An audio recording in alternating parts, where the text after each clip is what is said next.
Hi friends, welcome to my channel. తెలంగాణలో August 22న OUJAC బంద్కు అయితే పిలుపునిచ్చిందండి. ఈ మేరకు ఒక ప్రకటన కూడా విడుదల చేశారు. మరి బంద్కు కారణం ఏంటి, ఎందుకు అనే వివరాలు ఈ వీడియోలో అయితే తెలుసుకున్నాం. మీరు ఇంతవరకు నా ఛానల్ని సబ్స్క్రైబ్ చేసుకోకుండా ఉంటే దయచేసి సబ్స్క్రైబ్ చేసుకోండి. దీనివల్ల నేను చేసే ప్రతి వీడియో యొక్క నోటిఫికేషన్ మీకు అందుతుంది. అలాగే లైక్ చేయండి, షేర్ చేయండి. మీరు ఇచ్చే ఒక్క లైక్, మీరు చేసే సబ్స్క్రిప్షన్ మాకు ఎంతో ఎంకరేజింగ్గా ఉంటుంది. వీడియోని ఎక్కడ స్కిప్ చేయకుండా చివరికి చూడండి. ఆలస్యం చేయకుండా వీడియోలోకి అయితే వెళ్ళిపోదాం. తెలంగాణలో మరోసారి బంద్కి సంబంధించిన ప్రకటన అయితే వెలువడింది. ఆగస్టు 18న మార్వాడీలకు వ్యతిరేకంగా అమనగల్లు ప్రాంత వ్యాపారస్తులు బంద్కు అయితే పిలుపునిచ్చిన సంగతి తెలిసిందే. ఇప్పుడు మరోసారి బంద్కు అయితే పిలుపునిచ్చారు. ఆగస్టు 22న తెలంగాణ అంతటా బంద్ పాటించాలంటూ ప్రకటన అయితే వెలువడింది.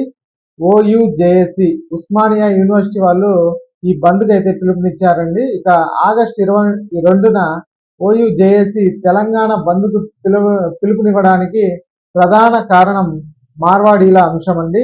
తాజాగా మార్వాడీలు మోండా మార్కెట్లో ఒక దళితుడిపై దాడి చేశారు. ఈ ఘటనను ఖండిస్తూ ఈ నెల అనగా ఆగస్టు 22న తెలంగాణ బంద్కు అయితే పిలుపునిస్తున్నట్లు ఓయూజేఏసీ తెలిపింది. దీని గురించి ఓయూజేఏసీ చైర్మన్ కొత్తపల్లి తిరుపతి ప్రకటన అయితే చేశారు. ఈ సందర్భంగా తిరుపతి మాట్లాడుతూ గుజరాత్, రాజస్థాన్ రాష్ట్రాలకు చెందిన మార్వాడీలు తెలంగాణకు వలస వచ్చి ఇక్కడి కుల వృత్తులను దెబ్బతీస్తున్నారని ఆరోపించారు. ఒకప్పుడు తెలంగాణ, ఆంధ్ర పెత్తందారుల నుంచి బయటపడితే ఇప్పుడు రాష్ట్రాన్ని మార్వాడీలు దోచుకుంటున్నారని మండిపడ్డారు. వారు ఇక్కడ ఉపాధి అవకాశాలను కొల్లగొడుతున్నారని ఆరోపించారండి.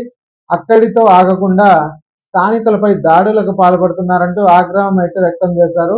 మోండా మార్కెట్లో దళితుడిపై దాడిని తీవ్రంగా పరిగణిస్తున్నామని, ఇందుకు నిరసనగా ఆగస్టు 22న తెలంగాణ వ్యాప్తంగా బంద్ పాటించాలని ఆయన అయితే కోరారు. ఇక మరి ఈ బంద్ కారణంగా తెలంగాణలోని పాఠశాలలు అలాగే కళాశాలకు సెలవు ప్రకటించే అవకాశం అయితే ఉందని భావిస్తున్నారు. బంద్ తీవ్రతను బట్టి సెలవు ప్రకటించే అవకాశం అయితే ఉంది. మరి చూడాలి, స్కూల్స్కు కాలేజెస్కి లీవులు ఇస్తారో ఇవ్వరో అనేది మనకి త్వరలో అయితే తెలియవచ్చు. ఇక ఈ వీడియో నచ్చినట్టయితే ఒక లైక్ చేయండి, అలాగే మా ఛానల్ సబ్స్క్రైబ్ చేసుకోండి. Thanks for watching.